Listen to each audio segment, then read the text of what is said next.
So, guys, Antonio Gibson or Kenneth Walker? Walker. Yeah, give me all the walk. What about Antonio Gibson or Drake London? Drake. All right. What about? If someone sent me that offer, I would hug them. Thank you very much. Okay. What about Antonio Gibson or Jameson Williams? Jameson. I'd lean Jameson if I just had to pick and I had no vacuum roster construction. Down at the bottom of the screen, it'll show you what we do here on Trades in 5. But we're going to do a player profile on Antonio Gibson, and we're going to do all sorts of trades like that throughout the show. So stick around. Scott, you're up first, my friend. Yeah, so really has a running back lost more luster in the last 3 months than Antonio Gibson, given that he's still only 23. He should be on par with J.K. Dobbins, Cam Akers, DeAndre Swift, not Jonathan Taylor, but I think he should still be in that mix of hey, he's still relatively young. He's still relatively insulated compared to the rest of the dynasty landscape at the position. Part of it, actually, most of it is just narrative of, he's never really gotten the pass work that people want. But at the same time, if you look at his numbers last year, it's not like he doesn't get any pass work. He just isn't getting 80, 90 targets like you expected a quote-unquote wide receiver from college to get. Yet he had 300 touches last year. I mean, we talked about this in the Patreon chat. There's less than 10 guys that get 300 touches every single year. People complain that he doesn't get all the snaps. He was still 14th in the league in snap share. So it's not like he's getting buried and there's just, more than half of his snaps are getting taken away. And he's still, again, 53.4% snap rate. But he had 300 touches. What more can you ask for? Now, I think the major complaint with Gibson is, you thought he was going to be by himself with McKissick gone, and then McKissick comes crawling back to Washington. So that's ding number one.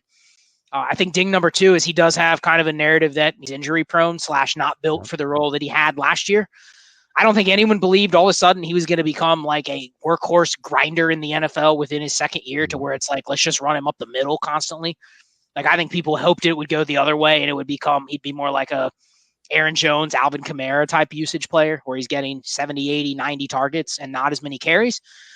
But ultimately, what is he? He's an RB2, being valued probably as a low-end RB2. And I think the way that his value is trending right now, last year he scored 14.3 points per game. Historically, that's going to put you right in the mix of RB15, RB12, right in that range given year. Mm-hmm. That's what he is. He's an RB2. Do I want to buy him? No. Do I want to go out there and buy him because I think he has a ceiling? I think the ceiling's gone at this point. 111, 110, you know what I mean? If I have the right roster where I need a second running back going into the season, I'm okay actually buying him at that point because it's way cheaper than what you'd have to probably pay for Akers, Dobbins, even Chubb, Mixon, Eckler. Those guys are more expensive. And at that point, then I'm willing to buy. Antonio Gibson, Scott so succinctly put, is going to be sharing a backfield with J.D. McKissick and Brian Robinson, who Brian Robinson does everything that Antonio Gibson does, catches passes and runs through the tackles and might be actually better suited to be a banger. They spent third round draft capital on Brian Robinson. Yeah. So that's not just a throwaway pick. You know what I mean? That's like when the Rams went out and drafted Cam Akers a year after they drafted Darrell Henderson. That's almost like, oh, we didn't get what we thought we were going to get. So we're going to try this again. He was already getting the snap share. So now if his snap share is getting eaten into, are his targets going to rise? Probably not. And what made Antonio Gibson so intriguing, like Scott said, was we thought he was going to be like Alvin Kamara over there, 80 receptions, 90 receptions, just, basically a Konami code at running back. I don't know what you would call that, but not a Konami code. So we thought, no. We thought we were going to get all types of receptions from him. And, we didn't even really care about the rushing attempts. We were like, dude, give me 100 of those and 100 receptions. I'm golden, but that's never going to be. Not with J.D. McKissick there, and now not with Robinson there. He's going to actually eat into the running back work as well. So would you rather have Antonio Gibson or Miles Sanders in the 203? Package. Yeah, what I'm seeing at 2 or 3, I'm fine with the package. And honestly, Rashad White is going there. Like if you wanted to get another You may running get back, you have a may get couple. Jahan Dotson. That's a Look, and first round Dotson receiver. might go. Yep. and players, as much as we don't like it, players' value is based on the narrative around them going on right now. So you look at Antonio Gibson, nothing good has happened, right? They've brought in 17 different guys to take parts of his job. You look at Miles Sanders, and it's like, oh, well, no, it's just Kenny Gainwell and Boston Scott. Like Jordan Howard's not even back from last year. Like, and Miles, and they added a wide receiver. It's going to open up running lanes for Miles Sanders, and he has to regress in touchdowns, right? There's no way he can rush for 0 touchdowns again. So let me ask it this way, because there's probably some people watching this who have Antonio Gibson and are a little sour on him as well and want to sell him. If you were selling him, what's your strategy for doing so? Are you trying to do a thing like Miles Sanders where you get a piece on top just to get another bullet? So obviously spam for 24 first. Plus, if you can't get that, you're not getting a 23 first. Good luck with that. But I think a 24 first and then downgrade at running back, I'm fine doing that. I'm fine pivoting in the RB2 range. Because here's the thing. Go back to that Dynasty leverage video that I did. When you're talking to these RB2s, they are very much year-to-year placeholders. They're essentially one-year bets on how good their offense is going to be. How efficient is their offense going to be? Is the offense going to score, 70 touchdowns as an offense, right? Or are they going to score, 35 like the Panthers have in the past couple of years or the Jets? You know what I mean? I don't want an RB2. I don't care if he gets 400 touches. If he's on the worst offense in the league, I don't want the plotting RB2 that you're banking on touchdowns. But if you get a player that's on a great team that, like Joe Mixon last year, his usage really didn't change. He's just on a team that was way better. You know what I mean? He scores 15 touchdowns. Like that's going to get you from RB12 to RB5. Like that's the difference. So I think if you're talking about in this RB2 range, like I'm fine pivoting off of Gibson.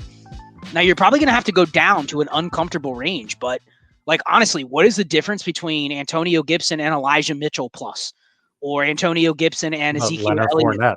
Leonard Fournette, James Conner, Ezekiel Elliott, any of those guys, they're all one-year bets. I think Miles Sanders is a great example because I think you can probably get the most on top of him.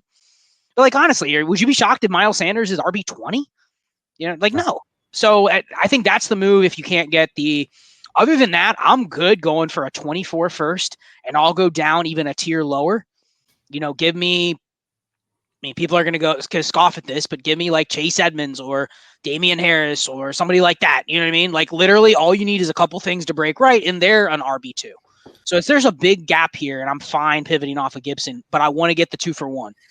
I don't know how Shane's going about it, but I need that 2-for-1. I don't want to just swap him for David Montgomery. You know what I mean? Like that's just a 50-50 coin flip. I'd rather have the one that I think the market will bounce back on. And here's the thing. If Gibson has a good year, maybe he catches 60 balls or something, McKissick gets hurt, he has the potential to bounce back.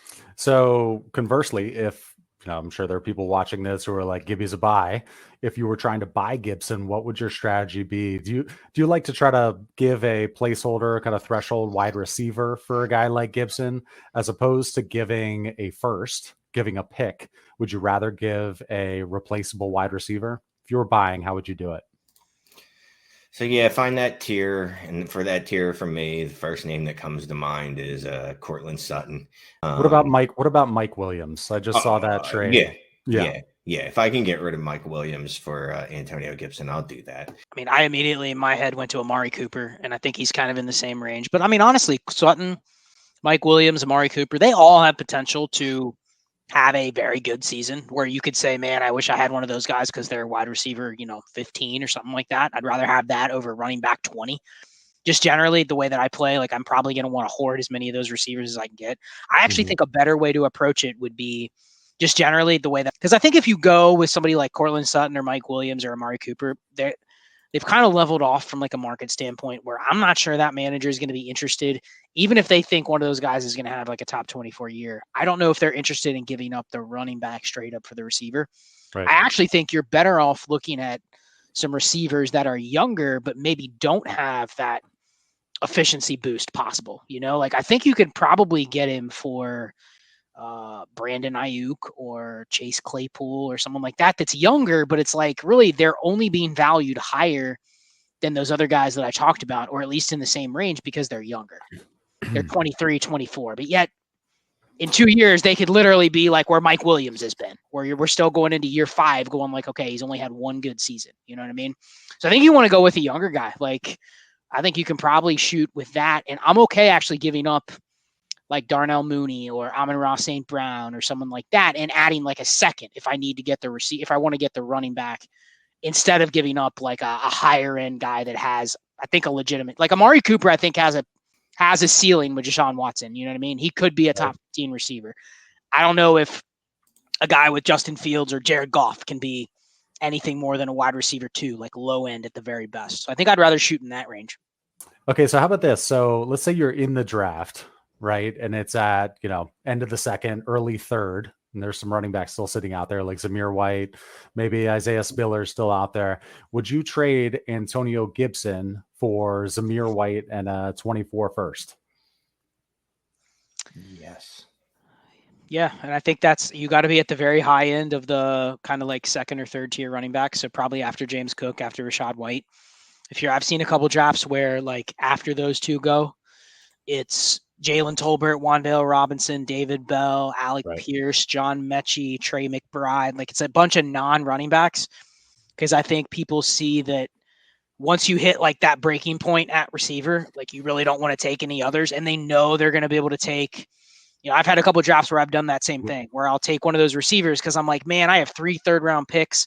I'm going to get a couple running backs that are all like 4th rounders, like I'm not, why would I take? You're going to get Haskins and stuff. Right. Or there's going to be options versus the receivers there. I'm like, man, I don't really want to take receivers that late in the draft. So I think if you're at the point where you got to draw your line, like I'll ask Shane, Zamir White in the 24 first, you would do that, right?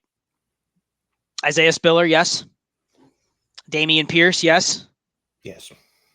So any other running backs you can think of after the top 4 are gone besides those 3? Any others that like Brian Robinson in a 24? I was about to say Brian Robinson. Yeah. I mean, you know why I love that deal? Because that is literally doubling down on sending Gibson away, right? Yeah. That is flat out. That's an alpha move. I don't believe in you, Gibson, and I'm taking your backup that I think is going to take your job.